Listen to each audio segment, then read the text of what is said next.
Part 2 video of long division, synthetic division, and synthetic substitution. In the previous video, I showed you how to do long division and synthetic division, and now I'm going to show you how to use synthetic substitution to evaluate a polynomial for a given value.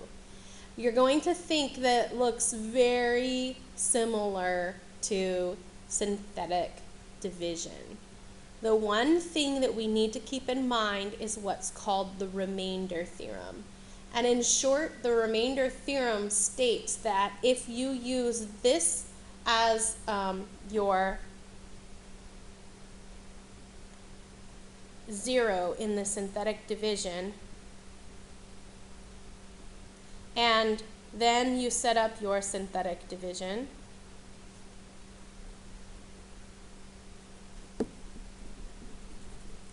whatever your remainder is the value of this function for an input of 2. I'm going to go through that when I get to the end. So it's going to look like synthetic division, but your answer is different. You're just looking at a different part of your result. Okay, so it's like we're using synthetic division in different ways. So we're going to still bring down the 2. We're still going to multiply 2 by 2 to get 4. We're going to add negative 9 and 4 to get negative 5. Multiply 2 times negative 5, get negative 10. 0 plus negative 10 is negative 10. And 2 times negative 10 is negative 20. 27 plus negative 20 is 7. This is now my answer. I'm basically saying that the value of an input of 2 of the function p of x is 7.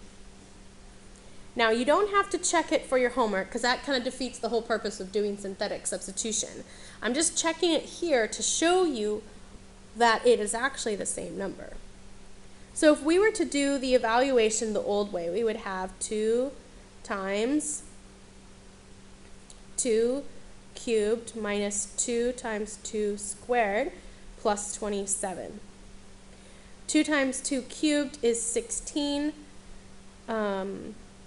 This is 36 and 27. So we have negative 20 plus 27 is 7. And so we actually do have that p of 2 does equal 7.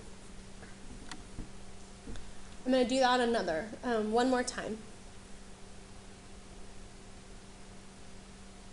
So I didn't really talk about it, but notice that in the previous one, in the first step, I saw that this wasn't in standard form. I'm sorry, that they didn't have the missing terms here. It was in standard form. So I inserted a 0 in order to stand for the x term. I'm going to do something similar here because this goes 5 and skips 4 and 3, then goes to 2, 1, 0. So my x that I'm evaluating for is negative 1. My coefficient of the 5th term, degree term, is 3. Coefficient of the 4th degree term is 0. Coefficient of the 3rd degree term is 0. Coefficient of the 2nd degree term is 4. Coefficient of the 1st degree term is 1. Coefficient of the 0 degree term is 6. Bring down the first term. Multiply negative 1 times 3, negative 3. 0 plus negative 3, negative 3. Negative 3 times negative 3 is 3. 0 plus 3 is 3. Negative 1 times negative 3 is 3. 4 times negative 3, 4 plus negative 3 is 1. 1 times negative 1 is negative 1. Negative 1 plus negative 1 is 0. Negative 1 times 0 is 0. And then we have 6. That's our remainder. So that means that p of negative 1 is 6. Again, you do not have to check it in your homework. I'm just doing this to show you that it's actually true, so you don't think that I'm pulling the wool over your eyes. So we have 3 times negative 1 to the 5th plus 4 times negative 1 squared plus negative 1 plus 6.